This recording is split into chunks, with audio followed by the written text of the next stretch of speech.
Hey, what's up everyone? Thanks for stopping by and checking out this review. Let's get right to it.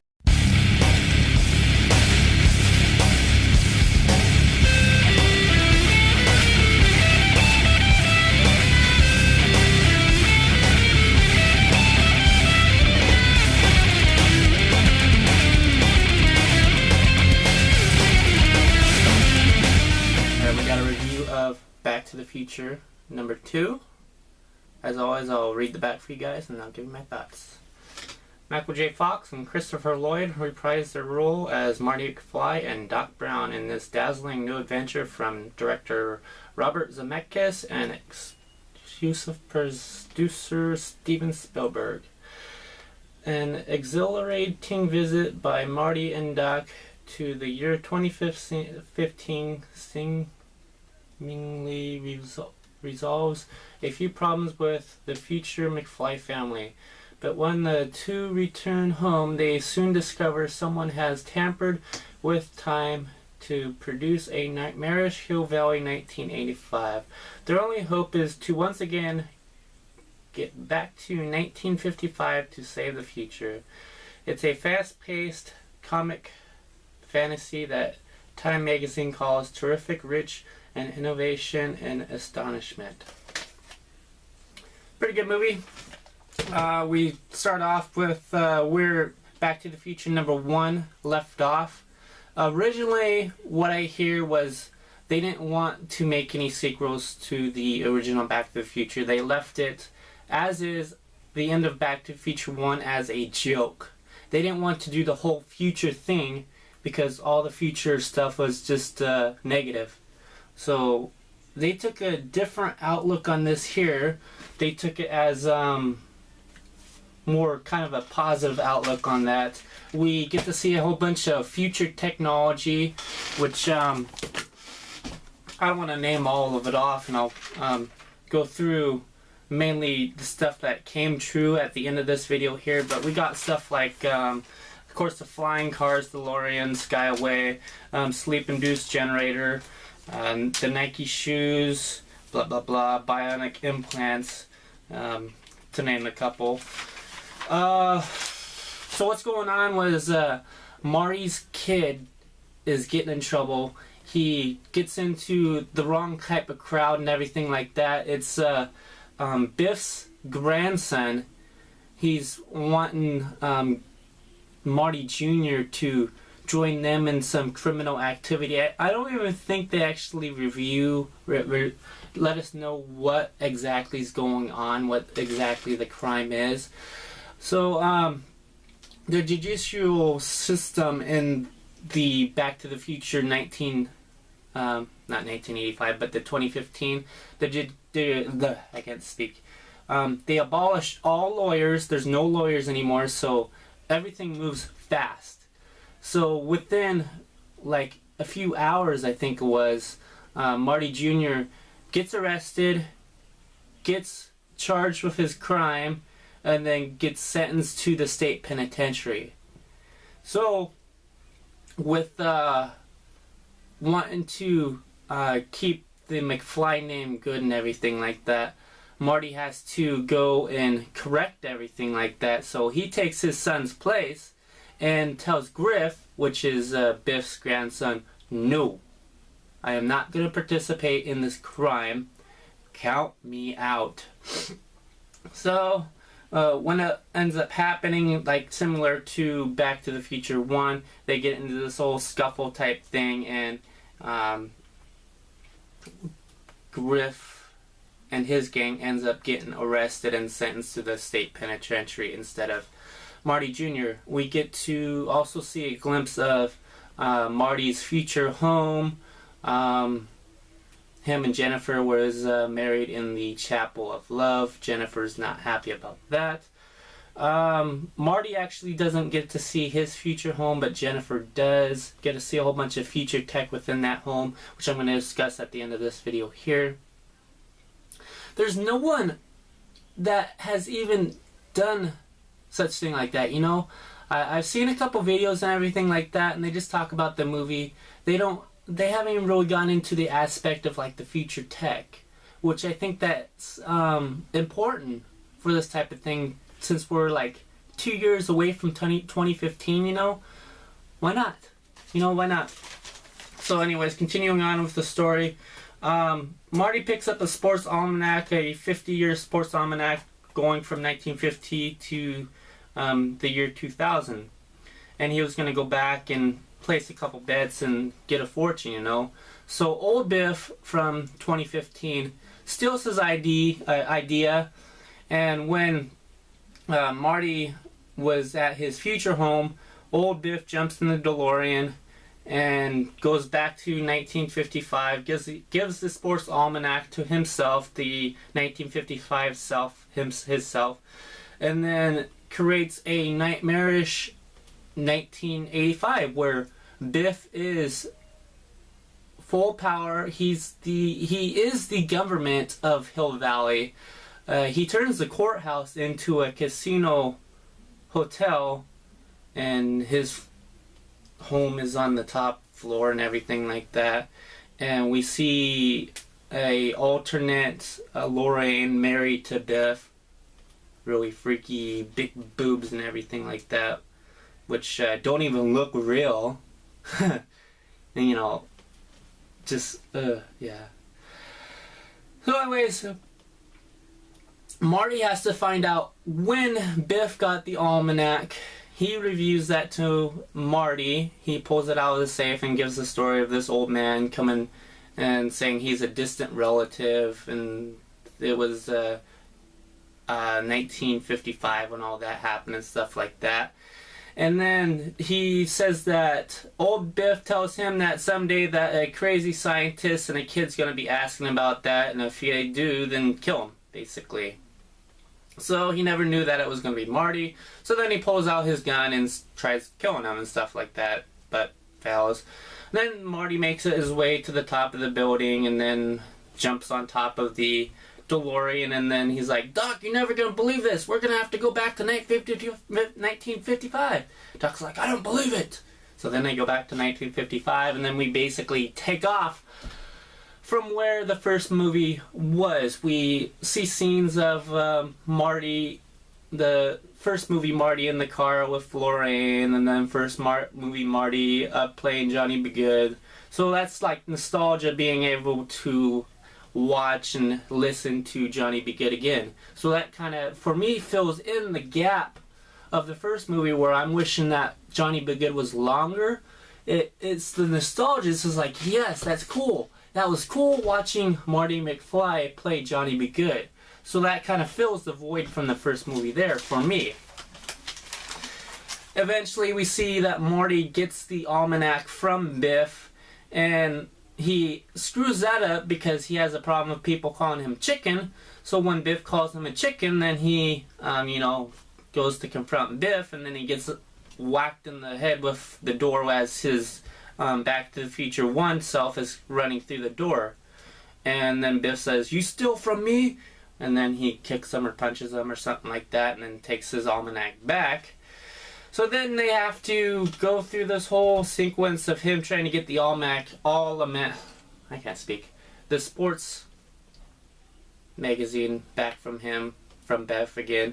He ends up doing so, and then Doc tells him to burn it, and then Doc's hovering in the DeLorean above him behind the billboard, and Marty's like, Doc, don't get hit by lightning, you'll get shot in time.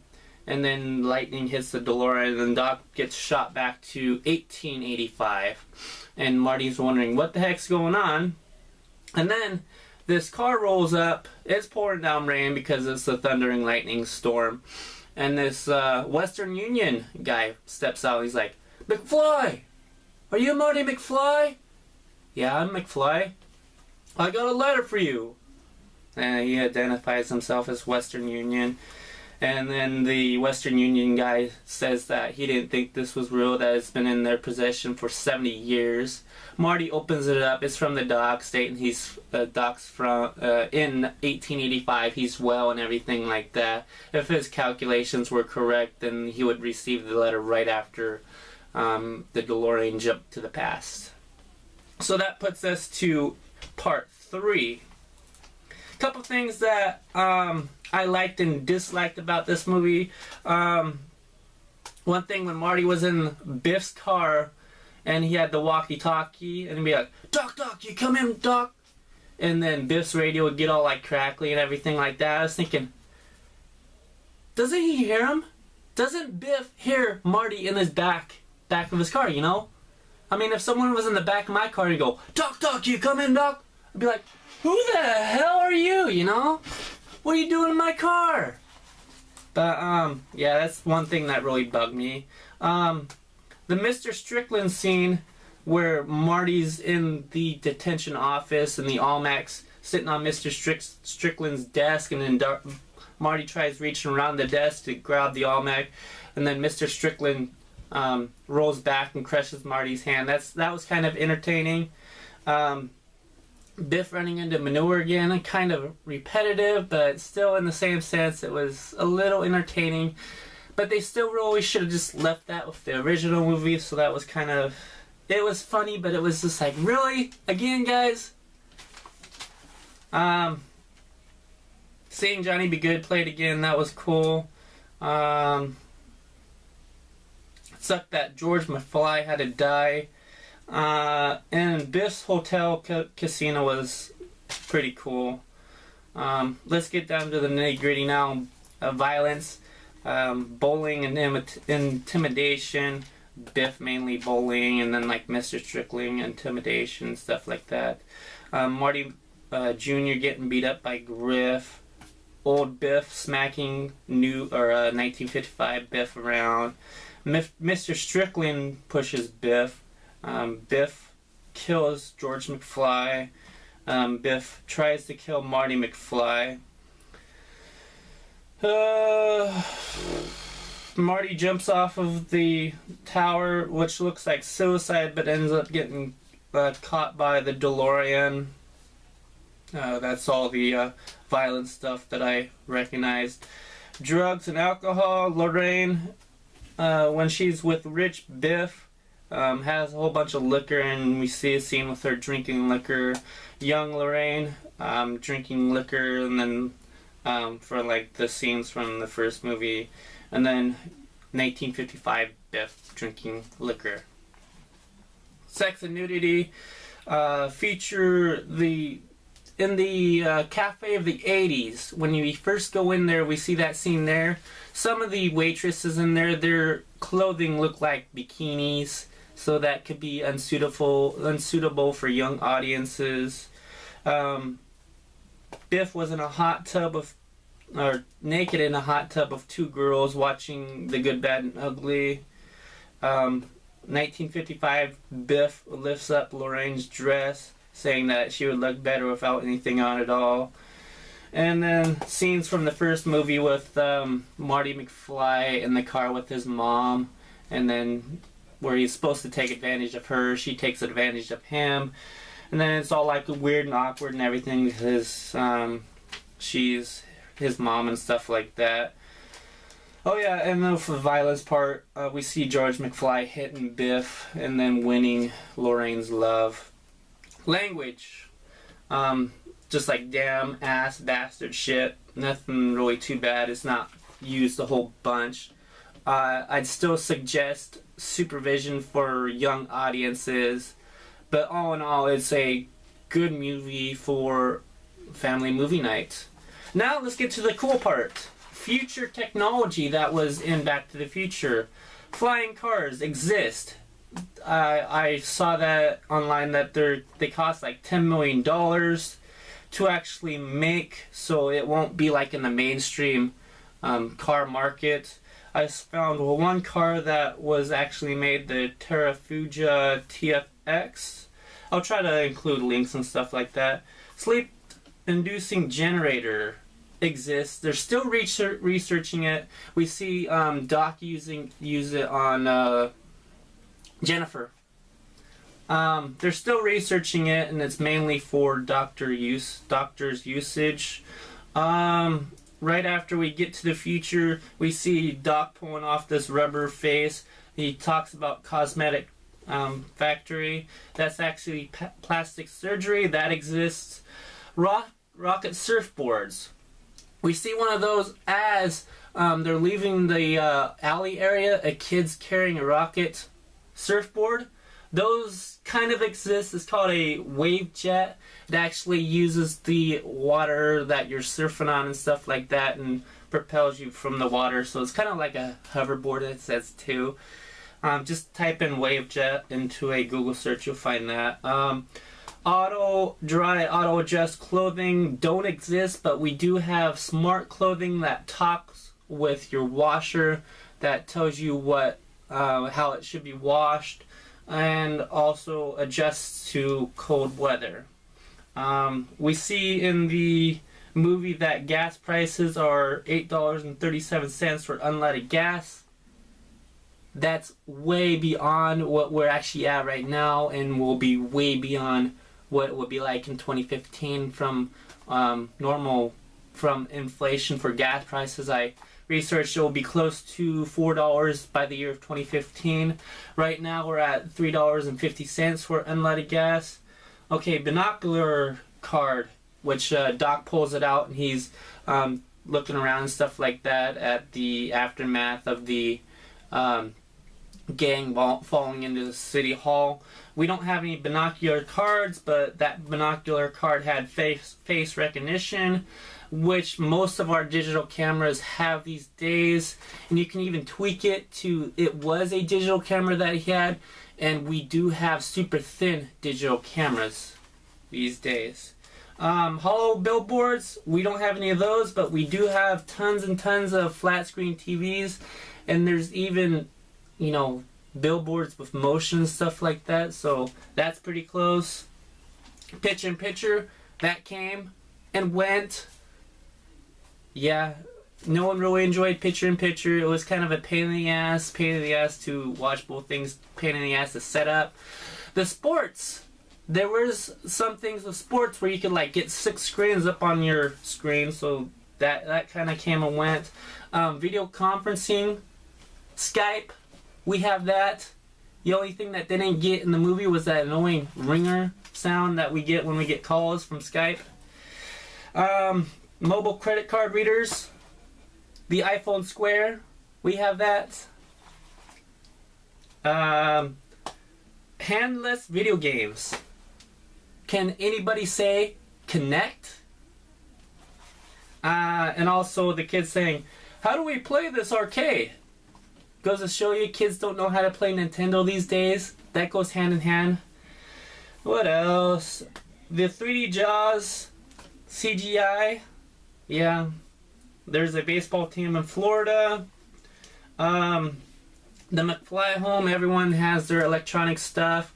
Is that not much different from today? Everyone being consumed with their electronics, being like on your iPhone all the time, or your iPod Touch, or playing your Xbox 360. Everyone has electronics. What else? When the crime committed where the gang was arrested, there was a little drone droid thingy taking video footage of the crime. Is that not much different than our droids today having cameras everywhere? I mean, droid, you know? Can you connect the pieces there? There was a newspaper with an ad about slam ball baseball. That came and went.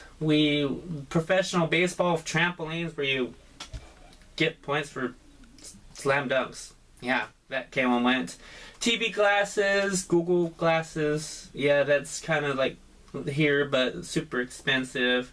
The Nike Air Mags. We see this right after they land in 2015. Marty puts on these shoes. They have auto lacing. The Nike those Nike shoes exist, but they don't have the auto lacing, and they're like super expensive, like $500 something or something like that. So who would want to buy those? Senior Marty McFly, the Marty McFly from 2015 must have been super rich to buy his son those Nike Air Mags. Tablets exist. We see this with the dude coming up to Marty McFly saying, "Save the clock tower!" Yeah, that was a tablet. iPad. Laser discs and CDs are obsolete. We see like bundles and bundles of CDs and laser discs in the alley right after they land in 2015. And projection screens in home where they have like the pull down shade. Yeah, that's projection screen. And people have those, but it's mainly like rich people that have home theaters and stuff like that. So hoverboards too, which I mentioned, that wavejet thingy. A hoverboard does exist, but it's a prototype. You can't actually use it, and it mainly floats by like magnets and stuff like that. No lawyers, as they said in there, which we still got lawyers today. Female police officers, they made a sense to have like 2 police officers when they were taking Jennifer McFly back to her home. I don't know how many female police officers were back in the 1980s because I was a 1988 birth, so I don't really know. But obviously they made a sense in the movie to show, hey, female police officers, how cool is that? So obviously we got female police officers today. I don't know. Competing ads competing on your screen. I get that a lot with internet. You see that there in the cafe of the 80s, the 2 people on the same screen trying to take Marty's order. So obviously we have ads competing for our attention, screens, stuff like that.